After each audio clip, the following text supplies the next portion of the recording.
اعوذ باللہ من الشیطان الرجیم بسم اللہ الرحمن الرحیم۔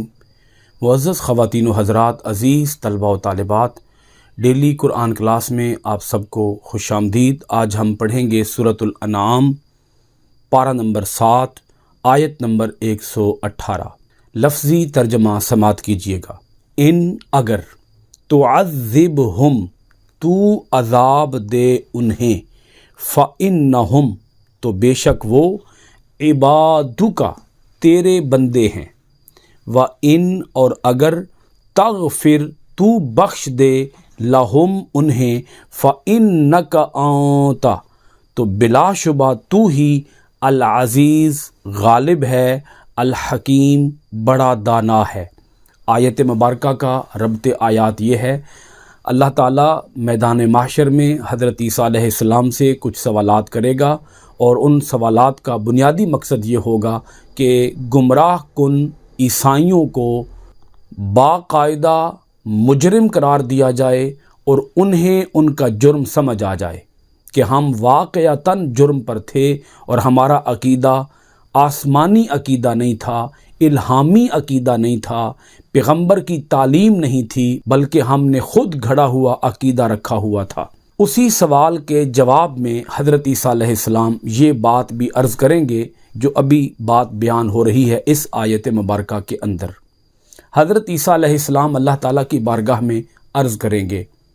اپنا سارا مقدمہ پیش کرنے کے بعد، اپنا موقف، اپنا معافی ضمیر، اور اس سوال کے جواب میں جو جو کچھ کہنا ہوگا وہ کہنے کے بعد، اختتام کے اوپر آپ حضرت عیسیٰ علیہ السلام اللہ تعالیٰ کی بارگاہ میں عرض کنا ہوں گے، اے باری تعالیٰ، میں نے تجھے ساری بات حقیقت کے ساتھ بیان کر دی ہے۔ اگرچہ اللہ تعالیٰ تو خود علام الغیوب ہے، وہ اپنے علم کے لیے تو نہیں پوچھے گا یہ بات کہ اے عیسیٰ علیہ السلام، دو خداؤں کی تعلیم یعنی عیسیٰ علیہ السلام اور حضرت مریم کے خدا ہونے کی تعلیم آپ نے دی تھی یا انہوں نے خود اپنے پاس سے یہ عقیدہ گھڑ لیا تھا؟ تو حضرت عیسیٰ علیہ السلام کا یہ جواب اللہ تعالیٰ کی بارگاہ میں اللہ کے علم کے اضافے کے لیے نہیں ہوگا، بلکہ یہ جواب اس لیے ہوگا تاکہ عیسائیوں کو یہ بات سمجھ آ جائے کہ ہمارا عقیدہ غلط تھا۔ اور قرآن مجید کے اندر بیان اس لیے کر دیا گیا تاکہ آج اگر وہ اپنی اصلاح کرنا چاہتے ہیں تو قرآن مجید کو پڑھ کے اپنی اصلاح کر لیں اور اس عقیدے سے تائب ہو جائیں۔ حضرت عیسیٰ علیہ السلام اللہ تعالیٰ کی بارگاہ میں عرض کریں گے، ان تعذبہم فإنہم عبادک، اے باری تعالیٰ، اب اگر تو انہیں عذاب دے تو وہ تیرے بندے ہیں، تو انہیں عذاب دے سکتا ہے، تجھے عذاب دینے سے کوئی روک نہیں سکتا۔ یہ ایک بہت بڑے عقیدے کی اصلاح ہے اس حصے کے اندر، آیت مبارکہ کے اس ٹکڑے کے اندر، اور وہ یہ ہے کہ اللہ تعالیٰ کے جتنے بھی پیغمبر ہیں اللہ تعالیٰ خود انہیں اجازت دے گا شفاعت کرنے کی، سفارش کرنے کی۔ انبیاء کرام اللہ تعالیٰ کی بارگاہ میں جن کے لیے اللہ تعالیٰ سفارش کی اجازت دے گا، جن لوگوں کے لیے، جن کو اجازت دے گا اور جن کے لیے اجازت دے گا، وہ ان کے لیے اللہ تعالیٰ کی بارگاہ سے سفارش کریں گے۔ تو انبیاء کرام بھی سفارش کریں گے، شفاعت کریں گے، اللہ خود اذن دے گا۔ اللہ کے اذن کے بغیر تو کوئی شفاعت کر نہیں سکتا۔ مَا ذَا الَّذِي يَشْفَعُ عِندَهُ إِلَّا بِإِذْنِهِ، کون ہے جو اس کے حضور اس کی اجازت کے بغیر سفارش کر سکے؟ تو حضرت عیسیٰ علیہ السلام اللہ تعالیٰ کی بارگاہ میں عرض کریں گے، اے باری تعالیٰ، ان کے لیے اب میں کوئی سفارش تو کر نہیں سکتا، کیونکہ یہ گمراہ لوگ ہیں، یہ مشرک لوگ ہیں۔ مشرکوں کے لیے، کافروں کے لیے، منافقوں کے لیے، یعنی جن کے عقیدے میں خرابی ہوگی، ان کے لیے سفارش ہو ہی نہیں سکے گی۔ ہاں، ان کے لیے سفارش کی اجازت اللہ تعالیٰ دے گا، جن کو اجازت دینا چاہے گا، اور جن کے لیے اجازت دینا چاہے گا اللہ تعالیٰ اجازت دے گا، اور وہ ان لوگوں کے لیے اجازت ہوگی جن کے عمل میں خرابی ہے۔ عقیدے میں خرابی ہوئی تو کوئی بھی بخشا نہیں جائے گا، کسی کی سفارش نہیں کی جا سکتی، کسی کی بخشش نہیں کی جا سکتی۔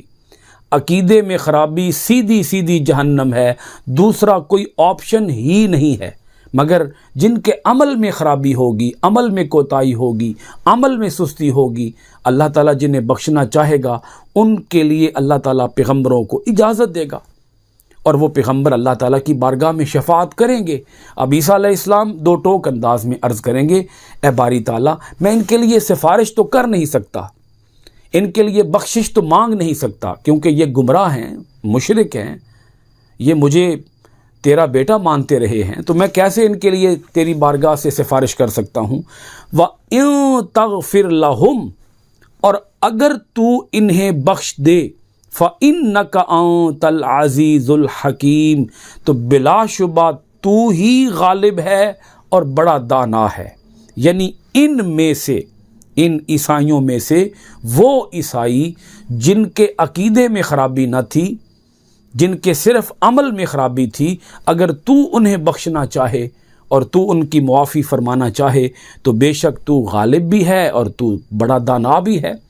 یعنی کہ غلبے کی بات کی کہ باری تعالیٰ سپیریئر طاقت تو ہی ہے، سپر طاقت تو ہی ہے، سپریم اتھارٹی تو ہی ہے، اور سپریم اتھارٹی ہونے کے ساتھ ساتھ اے باری تعالیٰ تو حکمت والا بھی ہے۔ ایسا نہیں ہے کہ تیرے فیصلے حکمت سے خالی ہوتے ہیں، دانائی سے خالی ہوتے ہیں۔ عام طور پر جن لوگوں کے پاس غلبہ ہوتا ہے، لوگوں کی بات کر رہا ہوں، دنیا کے بادشاہوں کی بات کر رہا ہوں، کہ دنیا کے بادشاہ جن کے پاس اپنی طاقت کا گھمنڈ ہوتا ہے، ان کی عقل معوف ہو جاتی ہے، کیونکہ یہ جو قوت کا زوم ہے انسان کو، اور اپنی طاقت کا اور اپنی بڑائی کا انسان کو گھمنڈ ہوتا ہے، ایسے لوگوں کی عقل ختم ہو جاتی ہے، ایسے لوگوں کی عقل معطل ہو جاتی ہے، ایسے لوگوں کی عقل کام کرنا چھوڑ جاتی ہے۔ تو حضرت عیسیٰ علیہ السلام اللہ تعالیٰ کی بارگاہ میں عرض کریں گے، اے باری تعالیٰ تو غالب بھی ہے، تو حکمت والا بھی ہے۔ اب ذرا اس آیت مبارکہ کی ایک عظمت اور ایک شان ملاحظہ فرمائیں کہ حضور نبی کریم خاتم النبیین صلی اللہ تعالیٰ علیہ وآلہ آلہ وصحبہ وسلم نے جب اس آیہ مبارکہ کی تلاوت کی تو آپ کی کیفیت کیا ہوئی، وہ کیفیت بھی ذرا آپ کے سامنے رکھنا چاہتا ہوں۔ یہ دو مختلف مقامات کی آیات ہیں، ایک آیت ہے، اور یہ جو حدیث پاک بیان کرنے لگا ہوں یہ حدیث پاک مسلم شریف کی ہے، اور مسلم شریف کی کتاب الایمان ہے، اور حدیث کا نمبر ہے 346۔ اس حدیث پاک کے راوی حضرت عبداللہ بن عمر بن عاص ہیں۔ وہ فرماتے ہیں کہ رسول کریم خاتم النبیین صلی اللہ تعالیٰ علیہ وآلہ آلہ وصحبہ وسلم نے ایک مرتبہ قرآن مجید کی یہ آیہ مبارکہ تلاوت فرمائی، رب انہن اضللن کثیرا من الناس فمن تبعنی فانہ منی۔ یہ حضرت ابراہیم علیہ السلام کی ایک دعا ہے اللہ تعالیٰ کی بارگاہ میں، جو قرآن پاک کی آیت ہے۔ حضرت ابراہیم علیہ السلام نے اللہ تعالیٰ کی بارگاہ میں عرض کیا، ربی انہن، ربی اے میرے رب، انہن بے شک ان بتوں نے اضللنا گمراہ کر دیا، کثیرا من الناس بہت سے لوگوں کو، فما تبعنی تو جس نے بھی میری پیروی کی، فانہ منی بے شک وہ میرے راستے پر ہے، اس کا تعلق میرے ساتھ ہے، جس نے میری پیروی کی وہ مجھ میں سے ہے، اس کا تعلق مجھ سے ہے۔ پھر رسول پاک صلی اللہ علیہ وآلہ وسلم نے یہ آیت مبارکہ پڑھی جس کو ابھی ہم بیان کر رہے ہیں، سورۃ المائدہ کی آیت نمبر 118۔ آپ نے یہ آیت تلاوت کی، اِن تُعَذِّبْهُمْ فَإِنَّهُمْ عِبَادُكَ وَإِن تَغْفِرْ لَهُمْ فَإِنَّكَ أَنْتَ الْعَزِيزُ الْحَكِيمُ۔ یہ آیت مبارکہ آپ نے پڑھی، اور اس کے بعد آپ کے اوپر رقت کی کیفیت طاری ہو گئی، آپ زار و قطار روئے، اور اللہ تعالیٰ نے حضرت جبریل علیہ السلام کو بھیجا، اور حضور نبی کریم علیہ الصلاۃ والسلام اپنی زبان اقدس سے بار بار امتی امتی امتی کہتے جا رہے تھے اور روتے جا رہے تھے، اور آپ کی طبیعت مبارکہ پر شدید گریہ کی کیفیت تھی، آپ کی آنکھوں سے موسلا دھار آنسو برس رہے تھے، روتے جا رہے تھے، امتی امتی پڑھتے جا رہے تھے۔ رقت کی کیفیت اور گریہ کی کیفیت آقا علیہ الصلاۃ والسلام پر اس لیے طاری ہوئی کہ حضرت ابراہیم علیہ السلام نے تو کہہ دیا کہ جنہوں نے میری پیروی کی وہ مجھ میں سے ہیں، اور حضرت عیسیٰ علیہ السلام نے تو یہ کہہ دیا کہ اے باری تعالیٰ اگر تو انہیں عذاب دے تو یہ تیرے بندے ہیں، اور اگر تو انہیں بخش دے تو بے شک تو ہی غالب بڑی حکمت والا ہے۔ اب حضور علیہ الصلوۃ والسلام کی جو کیفیت مبارکہ تھی وہ یہ تھی، ویسے تمام انبیاء کرام کے دل بڑے گداز ہوئے ہیں، نرم دل ہوئے ہیں، ہر نبی کی طبیعت مبارکہ کے اندر نرمی ہوتی تھی، خاص قسم کی نرمی، لیکن سب انبیاء کرام کے اندر سب سے زیادہ نرم دل، شفیق دل اور رحمت للعالمین کا دل وہ حضور نبی اکرم علیہ الصلوۃ والسلام کو عطا فرمایا گیا۔ تو حضور علیہ الصلوۃ والسلام نے کوئی تقسیم اس طرح کی اللہ کی بارگاہ میں عرض نہیں کی کہ باری تعالیٰ جو گمراہ ہو گئے وہ تو گمراہ ہو گئے اور جنہوں نے میری پیروی کی وہ مجھ میں سے ہیں، ایسی کوئی تقسیم آپ نے نہیں کی۔ اور اگر تو انہیں عذاب دے تو یہ تیرے بندے ہیں، اور اگر تو انہیں بخش دے تو غالب ہے، بڑی حکمت والا ہے۔ آپ نے ایسی کوئی تقسیم نہیں کی، بلکہ بلا تقسیم،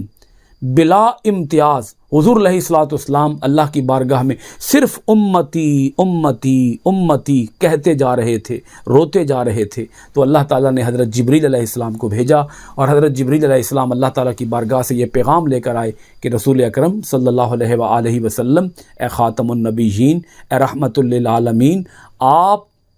کو اللہ تعالیٰ رنجیدہ نہیں کرے گا، آپ کو اللہ تعالیٰ آپ کی امت کے بارے میں راضی کرے گا، آپ کو خوش کرے گا۔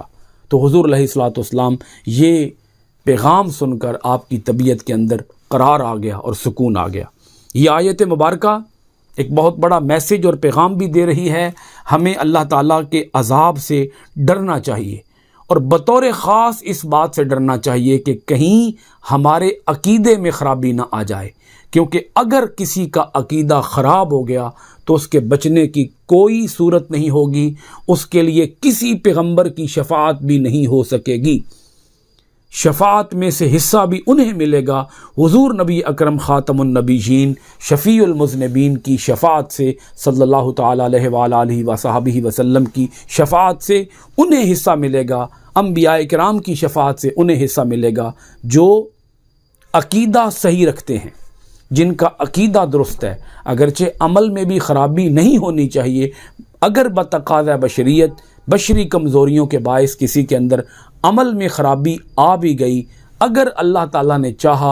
اور بخشش ہو گئی تو معافی کی صورت نکل آئے گی اور انسان جہنم کے عذاب سے بچ جائے گا۔ اور یہ بھی شفاعت کی آگے مختلف صورتیں ہیں، کسی کو شفاعت سے حصہ ملے گا بہت زیادہ، کسی کو تھوڑا، کسی کو درمیانہ، مثلا کسی کو عذاب کے اندر صرف تخفیف ملے گی، اور کوئی ایسے ہوں گے جو بلا حساب